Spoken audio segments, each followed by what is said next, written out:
Scientists from Army Materiel Command are looking at things differently when it comes to preparing troops for combat. The ideal of man and machine interfacing has been seen in science fiction movies, but now military troops are able to train in digital battlefield environments. The ability to be able to rehearse in a virtual environment is pretty powerful.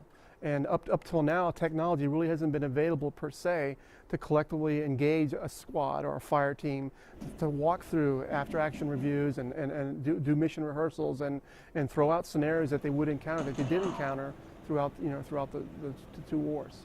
It would track the position of the weapon, and when I fire the weapon, and it would translate all this data into the virtual simulation environment, and then the corresponding avatars would react.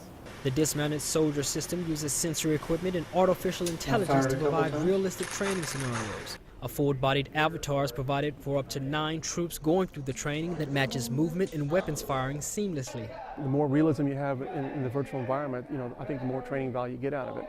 Does something look real or not? And so we try to have our artificial intelligence. We have the OP4, the characters in the environment behave like they somewhat they do in the natural world, so that it's not too fake looking. The system doesn't have the area limitations or cost and resource restraints that a typical training environment has. Not every unit can afford to go out and spend, get thousands of rounds of ammo to do live fire exercises all the time and do movement to contacts and things like that. There's a lot of ranges in the United States that you cannot do real-world movement to contact on, just because of limited space, limited range fan, safety issues.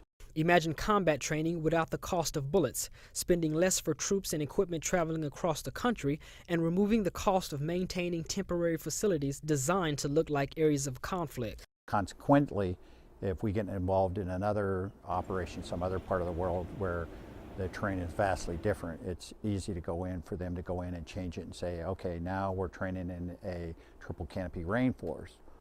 The world is changing, and AMC is working hard to maintain an elite fighting force in the most efficient and effective manner. From Army Materiel Command, I'm Joseph Givens.